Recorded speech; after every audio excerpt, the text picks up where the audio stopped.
Hello friends, ഞങ്ങളുടെ ഒരു പുതിയ വീഡിയോയിലേക്ക് നിങ്ങൾക്ക് സ്നേഹപൂർവ്വം സ്വാഗതം. ഇന്നത്തെ വീഡിയോ ഞങ്ങൾ കാനഡയിൽ വന്നപ്പോൾ ഞങ്ങൾക്ക് കാനഡയിൽ ഇഷ്ടപ്പെട്ട കുറേ കാര്യങ്ങളുണ്ട്. അപ്പോൾ അതൊക്കെ നിങ്ങളോട് പങ്കുവയ്ക്കാനാണ് ഞങ്ങളിന്ന് ഈ വീഡിയോയിൽ വരുന്നത്. അപ്പോൾ ഇവിടെ വരുമ്പോൾ ഞങ്ങൾ കാനഡ എന്ന് പറഞ്ഞപ്പോൾ നമുക്കറിയാം വളരെ തണുപ്പുള്ളൊരു രാജ്യമാണ് കാനഡ. അപ്പോൾ അതുകൊണ്ട് തന്നെ കാനഡയിൽ ഈ തണുപ്പ് എങ്ങനെ അതിൻ്റെ അതിജീവിക്കും, അതായത് ആ തണുപ്പിനെങ്ങനെ നമുക്ക് ഇവിടുത്തെ സാഹചര്യമായിട്ട് ജീവിക്കാൻ സാധിക്കും എന്നൊക്കെ ഒരു ടെൻഷനൊക്കെ ഞങ്ങൾക്ക് ഉണ്ടായിരുന്നു. അതുകൊണ്ട് തന്നെ ഇവിടേക്ക് വരാൻ തീരുമാനം എടുക്കാനായിട്ട് കുറച്ച് ബുദ്ധിമുട്ടുണ്ടായിരുന്നു.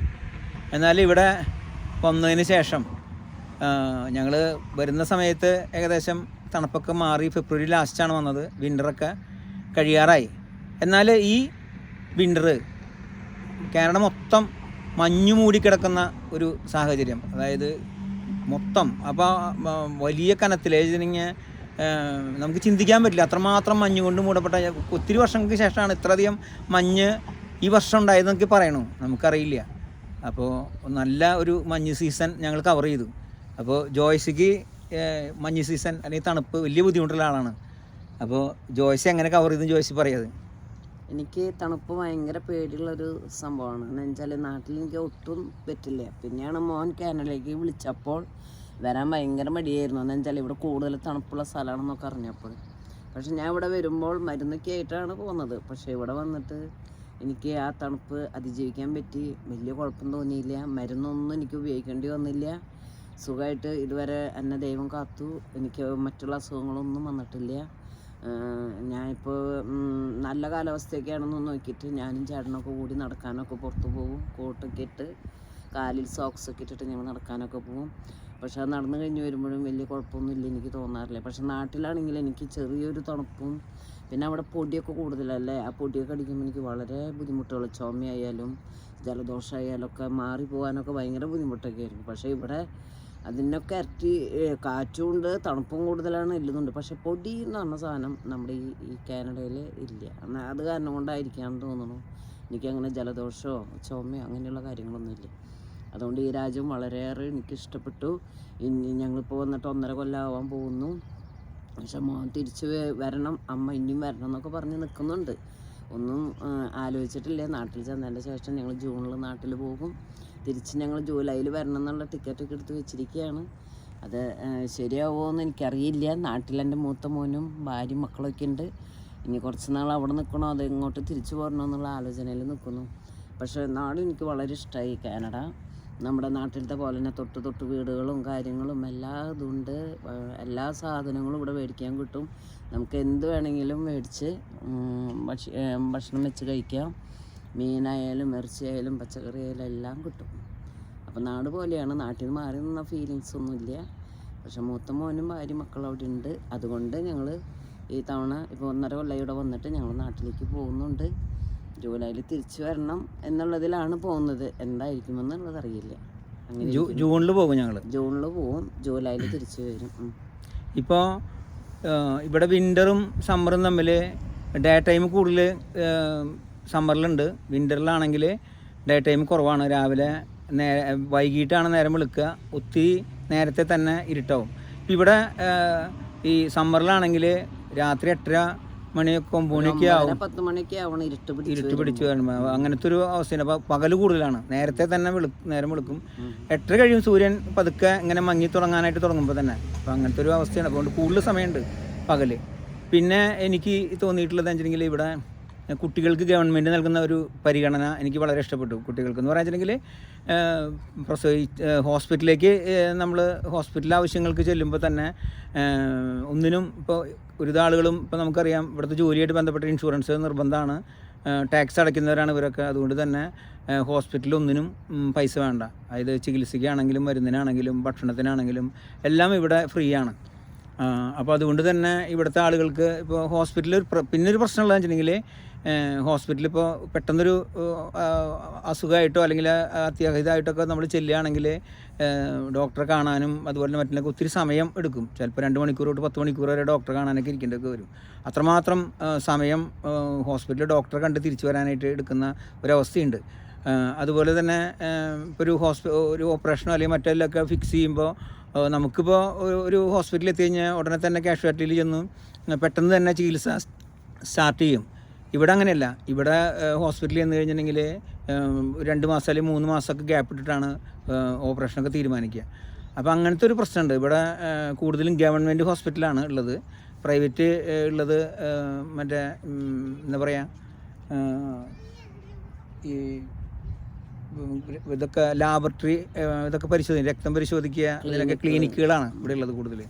അങ്ങനത്തെ ഒരു അവസ്ഥയാണ്. നമ്മൾ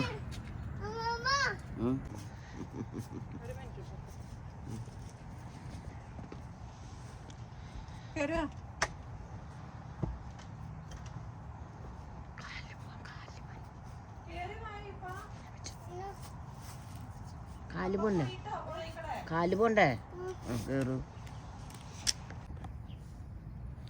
ഇവിടെ പ്രൈവറ്റ് ആയിട്ടുള്ളത് ആകെ ക്ലിനിക്കുകൾ മാത്രമാണ്. അപ്പോൾ അവിടെ പോയി കഴിഞ്ഞാൽ നമുക്ക് ബ്ലഡ്, യൂറിൻ പരിശോധിക്കുക, എക്സ്റേ എടുക്കുക, അങ്ങനത്തെ കാര്യങ്ങൾ മാത്രമേ ഉള്ളൂ. ഹോസ്പിറ്റലുകൾ ഗവൺമെൻറ് ഹോസ്പിറ്റലുകൾ മാത്രമേ ഉള്ളൂ. അപ്പോൾ അതുകൊണ്ട് ചികിത്സയുടെ കാര്യത്തിൽ കുറച്ച് ബുദ്ധിമുട്ടുണ്ട്. നമ്മുടെ നാട്ടിലെ പോലെ പെട്ടെന്ന് ഓടിച്ചെന്ന് ഹോസ്പിറ്റലിൽ ഡോക്ടറെ കാണാനോ അല്ലെങ്കിൽ മറ്റു കാര്യങ്ങൾക്കൊന്നും സൗകര്യമില്ല. അതാണ് ഒരു മൈനസ് മാർക്കായിട്ട് എനിക്ക് കാനഡയിൽ തോന്നിയിട്ടുള്ളത്. പിന്നെ ഇവിടെ കുട്ടികൾക്ക് ഗവൺമെൻറ് നൽകുന്ന പരിഗണന അതൊരു വലിയ ഒരു കാര്യം തന്നെയാണ്. അതായത് കുട്ടികൾക്ക് ചെറുപ്പം മുതൽ അവർക്ക് ഗവൺമെൻറ്റിൽ നിന്ന് മാതാപിതാക്കളുടെ വരുമാനത്തിൻ്റെ തോതനുസരിച്ച് ഒരു നിശ്ചിത സംഖ്യ മാസം തോറും അവർക്ക് അക്കൗണ്ടിൽ കിട്ടിക്കൊണ്ടിരിക്കും. അപ്പോൾ അവർക്ക് അവരുടെ പാല്, അവരുടെ ഫുഡ്, അതുപോലെ തന്നെ അവർക്ക് നല്ല ഫ്രൂട്ട്സ്, അപ്പോൾ അതൊക്കെ വാങ്ങിക്കൊടുക്കാനായിട്ട് നല്ല രീതിയിൽ അവർ വളർത്താനായിട്ട് എല്ലാ സൗകര്യങ്ങളും ഗവൺമെൻറ് ചെയ്യുന്നുണ്ട്. അതുമാത്രമല്ല, എനിക്കിഷ്ടപ്പെട്ടത് അവർക്ക് ഫസ്റ്റ് സ്റ്റാൻഡേർഡ് മുതൽ 12th വരെ ഉള്ള വിദ്യാഭ്യാസം സൗജന്യമാണ്. അപ്പോൾ അതിന് സ്കൂളിൽ ഫീസൊന്നും കൊടുക്കണ്ട. പിന്നെ അതുമാത്രമല്ല, 1 കിലോമീറ്ററിന് ഉള്ളിൽ താമസിക്കുന്നവർക്ക് സ്കൂളിലേക്ക് നടന്നു പോകണം. 1 കിലോമീറ്റർ അപ്പുറമുള്ള ദൂരം വരുന്നവർക്കൊക്കെ സൗജന്യമായിട്ട് ബസ് വരും. ബസ്സിൽ പോകാം, യാത്ര ചെയ്യാം, അതിനൊന്നും പൈസ കൊടുക്കണ്ട. അപ്പോൾ അങ്ങനെ വിദ്യാഭ്യാസത്തിന് വേണ്ടിയിട്ട് അല്ലെങ്കിൽ കുട്ടികളുടെ നല്ല ഭാവിക്ക് വേണ്ടിയിട്ട് ഒത്തിരി കാര്യങ്ങൾ ഇവിടുത്തെ ഗവൺമെൻറ് ചെയ്യുന്നുണ്ട്. പിന്നെ അതുപോലെ തന്നെ എനിക്ക് ഇഷ്ടപ്പെട്ട ഒരു കാര്യം എന്ന് വെച്ചിട്ടുണ്ടെങ്കിൽ ഇവിടുത്തെ വേസ്റ്റ് ക്ലിയറൻസ് ആണ്. അതായത് ഇപ്പോൾ അറിയാം, നമ്മുടെ ഭക്ഷണത്തിൻ്റെ വേസ്റ്റൊക്കെ നമ്മുടെ വീടുകളിലൊക്കെ ഒരു ഭാഗത്ത് കൊണ്ടുപോയി കൂട്ടിയിടുക, അതൊന്നും വേണ്ടത്ര രീതിയിൽ അത് സംസ്കരിക്കാനായിട്ടുള്ളൊരു സംവിധാനങ്ങളൊന്നും നമ്മളുടെ വീടുകളിലില്ല. എന്നാൽ ഇവിടെ എന്ന് വെച്ചിട്ടുണ്ടെങ്കിൽ വേസ്റ്റുകളൊക്കെ സെപ്പറേറ്റ് ഇപ്പോൾ വലിയ ടിന്നുകൾ പല കളറുകളിൽ ഉണ്ട്. അപ്പോൾ അത് കറുപ്പ് കളറിലുണ്ട്, അതിൽ ഭക്ഷണത്തിൻ്റെ വേസ്റ്റുകളിടാം. അതുപോലെ നീല കളറിലുണ്ട്, അതുപോലെ റെഡ് കളറുണ്ട്. ഇതിലൊക്കെ നമ്മൾ ഈ പേപ്പറിൻ്റെ കാര്യങ്ങൾ, ചട്ടകളൊക്കെ വരുന്നത് ഒരു പാത്രത്തിലിടുക. അതുപോലെ തന്നെ പിന്നെ ഈ ബീറിൻ്റെ ടിന്ന് പോലത്തെ കാര്യങ്ങൾ, അങ്ങനത്തെ അതിൽ കുപ്പികൾ, അങ്ങനെയൊക്കെ സെപ്പറേറ്റ് ഇടാനായിട്ടുള്ള പാത്രം. അപ്പോൾ ഇതൊക്കെ ആഴ്ചയിൽ ഓരോ ദിവസങ്ങളിൽ വന്നിട്ട് ഇവിടെ ഗവൺമെൻറ് വണ്ടികളിൽ വന്ന് അതെല്ലാം ശേഖരിച്ച് കൊണ്ടുപോകുന്ന ഒരു സാഹചര്യം ഇവിടെ ഉണ്ട്. അതുപോലെ തന്നെ നമുക്കറിയാം, ഈ മരങ്ങളിൽ നിന്ന് വീഴുന്ന കരിയിലകൾ പോലും പേപ്പറിൻ്റെ ബാഗുകളിലാക്കിയിട്ട് അതെല്ലാം നമ്മളിവിടെ നിരത്തിൻ്റെ സൈഡിൽ വെക്കും. അതെല്ലാം ഇവിടുത്തെ ഗവൺമെൻറ് കൊണ്ടുപോകും. ഇവിടെ പേപ്പറോ കടലാസോ ഒന്നും കത്തിക്കാനൊന്നും പാടില്ല. അപ്പോൾ അതൊക്കെ ഗവൺമെൻറ് വന്ന് വണ്ടികളിൽ കൊണ്ടുപോയിട്ട് ഇതെല്ലാം റീസൈക്കിൾ ചെയ്ത് വളമായിട്ടായാലും പ്ലാസ്റ്റിക് ഉൽപ്പന്നങ്ങളായിട്ടും അതുപോലെ പേപ്പർ ഉൽപ്പന്നങ്ങളായിട്ടും ഒക്കെ ചെയ്യുന്ന ഒത്തിരി പേര്, വലിയ ഫാക്ടറിയാണ്. അപ്പോൾ ഒത്തിരി പേര് അതിൽ ജോലി ചെയ്യുന്നുണ്ട്. അപ്പോൾ ഇവിടെ ഈ നാട് എത്രമാത്രം ഭംഗിയിൽ സൂക്ഷിക്കാൻ പറ്റുമോ അത്രമാത്രം ഭംഗിയിലാണ് കാനഡയിൽ ഉള്ള ഗവൺമെൻറ്റിൻ്റെ ഇതിൽ ഈ നാടിനെ കാത്തു സൂക്ഷിക്കുന്നത്. അതായത് വീടിൻ്റെ മുൻപിൽ പുല്ലുകളൊക്കെ വളർത്തിയത് കാണാൻ പറ്റും നിങ്ങൾക്ക്. പുല്ലുകൾ അതെല്ലാം വീട്ടുകാർ തന്നെ വെട്ടി വൃത്തിയാക്കി സൂക്ഷിക്കണം. ഇല്ലെങ്കിൽ അതിന് ഇവർ മുനിസിപ്പാലിറ്റിയിൽ നിന്ന് വന്ന് കാണുമ്പോൾ അത് വൃത്തിയില്ലാണ്ട് സൂക്ഷിക്കണമെന്ന് വെച്ചാൽ അതിന് ഫൈൻ വരും. അപ്പോൾ അവരാദ്യം പേപ്പർ തരും, അത് നാളെ ഇത്ര സമയത്തിനുള്ളിൽ അതെല്ലാം വൃത്തിയാക്കണം എന്ന് പറയും. അവർ വന്ന് നോക്കും, ഇല്ലെങ്കിൽ അവരതിന് ഫൈൻ അടയ്ക്കാനായിട്ടുള്ള ഇത് വരും. അപ്പോൾ പിന്നെ അവരതിൻ്റെ രീതിയിൽ അവർ ചെയ്യും. അങ്ങനെയൊക്കെയാണ്. അതുപോലെ തന്നെ ഇപ്പോൾ മഞ്ഞ് നീക്കം ചെയ്തില്ലെങ്കിൽ ഉടനെ തന്നെ ആളുകൾ കംപ്ലയിൻറ്റ് ചെയ്യും. നടപ്പാതകളിലൊക്കെ മഞ്ഞ് കിടക്കുന്നുണ്ടെങ്കിൽ കുട്ടികളും അല്ലെങ്കിൽ വലിയവരൊക്കെ പോകുമ്പോൾ അത് സ്ലിപ്പായിട്ട് വിടാനുള്ള സാധ്യത. അങ്ങനെ വന്നു കഴിഞ്ഞിട്ടുണ്ടെങ്കിൽ അതിന് കംപ്ലയിൻറ്റ് ചെയ്ത ഉടനെ തന്നെ നമ്മുടെ വീട്ടിൽ വന്ന ഒരു പേപ്പർ തന്നു പോവും. ഇന്ന സമയത്തിനുള്ളിൽ നിങ്ങൾ മഞ്ഞ് നീക്കി ക്ലിയർ ചെയ്യണമെന്ന് പറയും. അത് ചെയ്തില്ലെങ്കിൽ അതിന് ഫൈൻ വരും. അപ്പം അങ്ങനെ ഒത്തിരി ഇവിടെ ഗവൺമെൻറ് ഇവിടുത്തെ ജനങ്ങളുടെ ഓരോ കാര്യങ്ങളിലും ശ്രദ്ധിക്കുന്ന ഒരു ഗവൺമെൻറ്റാണ്. അതുപോലെ തന്നെ റോഡ് സുരക്ഷ കാര്യങ്ങളാണെങ്കിലും അതുപോലെ വാഹനത്തിൻ്റെ സ്പീഡുകളാണെങ്കിലും അങ്ങനെ ഒത്തിരി കാര്യങ്ങളിൽ എനിക്ക് ഇവിടെ ഗവൺമെൻറ് നോക്കുന്നത്. ഇപ്പോൾ നമ്മുടെ അവിടെയൊക്കെ നമുക്കറിയാം നിയമം ശരിയായ രീതിയിൽ സംരക്ഷിക്കപ്പെടാത്തത് കൊണ്ടാണ് നമ്മളവിടെയൊക്കെ ഒത്തിരി റോഡ് അപകടങ്ങളാണെങ്കിലും അതുപോലെ തന്നെ ഒത്തിരി എന്താ പറയുക നാടിൻ്റെ വൃത്തിയില്ലാതെ നാട് കിടക്കുന്നതാണെങ്കിലൊക്കെ അതിനനുസരിച്ച് ഗവൺമെൻറ് അത് ശക്തമായ രീതിയിൽ നിലപാടുകൾ സ്വീകരിക്കാത്തതുകൊണ്ടാണെന്ന് തന്നെയാണ് ഞാൻ വിശ്വസിക്കുന്നത്. എന്നാൽ ഈ കാനഡയിലുള്ള ഗവൺമെൻറ് എല്ലാ കാര്യങ്ങളിലും കുട്ടികളുടെ കാര്യത്തിലാണെങ്കിലും ഭക്ഷണ കാര്യങ്ങൾ അവർക്ക് അവരുടെ വിദ്യാഭ്യാസം അതുപോലെ തന്നെ നാടിൻ്റെ സുരക്ഷ അതുപോലെ റോഡിൻ്റെ റോഡ് കാത്തു സൂക്ഷിക്കുന്നത് ഒത്തിരി കാര്യങ്ങളിൽ വളരെ മനോഹരമായിട്ട് ഇവിടുത്തെ ഗവൺമെൻറ് ശ്രദ്ധിക്കുന്നുണ്ട്. അതുപോലെ തന്നെ ഇവിടെ പൊതുവെ ആളുകൾ ആരോഗ്യം ശ്രദ്ധിക്കുന്നവരാണ്, ഭക്ഷണകാര്യം ശ്രദ്ധിക്കുന്നവരാണ്. ആരോഗ്യം ശ്രദ്ധിക്കുക എന്ന് പറഞ്ഞിട്ടുണ്ടെങ്കിൽ നടക്കാൻ പോകുന്നവരാണ്, അതുപോലെ തന്നെ ജിമ്മിലും ഇതിലൊക്കെ പോയി അവർ ആരോഗ്യ പരിരക്ഷ വളരെ ശ്രദ്ധിക്കുന്ന ആളുകളാണ്. അതുകൊണ്ട് തന്നെ ഇവർ 85, 90, 95 വയസ്സായിട്ട് പോലും സ്വന്തമായിട്ട് ഡ്രൈവ് ചെയ്യാൻ ശ്രദ്ധിക്കുന്നവരാണ്.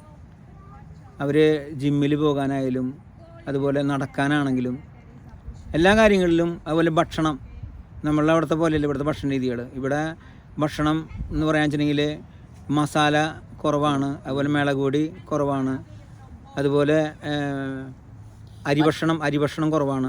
കുരുമുളകും പച്ചമുളകൊക്കെയാണ് ഇവിടെ കൂടുതൽ ഉപയോഗിക്കുന്നത്. അത് കാരണം കൊണ്ട് ആരോഗ്യം നമുക്ക് ഒരു കുഴപ്പമില്ലാത്ത രീതിയിൽ നമുക്ക് കൊണ്ട് നടക്കാൻ പറ്റും. ഇപ്പോൾ ചികിത്സകളായാലും ഹോസ്പിറ്റലിലേക്ക് അസുഖങ്ങൾ വന്നിട്ട് അധികം പേര് ഇവിടെ ഒന്നും അങ്ങനെ പോണതായിട്ട് ഞങ്ങൾ കണ്ടിട്ടില്ലേ. നല്ല രീതിയിലാണ് ഇവിടുത്തെ ആളുകൾ അവരുടെ ആരോഗ്യം നോക്കിയെടുക്കുന്നത്. നടക്കലായാലും ഇപ്പോൾ 10, 80, 85 വയസ്സായവരൊക്കെ വണ്ടിയൊക്കെ കൊണ്ടുപോകുന്ന കാണുമ്പോൾ നമുക്ക് ഭയങ്കര അതിശയമാണ്. നമ്മുടെ അവിടെയൊക്കെ ആണെങ്കിലോ അവരൊക്കെ വയ്യാതെ കിടപ്പിലായിട്ടുണ്ടാവും. ഇവിടെ അങ്ങനെയല്ല, എല്ലാവരും നല്ല രീതിയിൽ ജോലിക്ക് പോണവരായാലും ഡ്രൈവിംഗ് ആയാലും സ്വയം അവർ തമ്മിൽ ഒറ്റയ്ക്ക് ജയിക്കുന്നതായാലും ഒക്കെ കാണുമ്പോൾ നമുക്ക് ഭയങ്കര അത്ഭുതം തോന്നും. അങ്ങനെയാണ് ഇവിടുത്തെ കാര്യങ്ങൾ.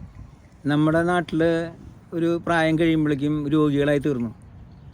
അത് കുറേയൊക്കെ എനിക്ക് തോന്നുന്നു ഭക്ഷണ രീതികളിൽ ശ്രദ്ധിക്കാതെ ശരീരത്തിന് എക്സസൈസ് കിട്ടാതെ ഒക്കെ വരുന്നതുകൊണ്ടാണെന്ന് തോന്നുന്നു.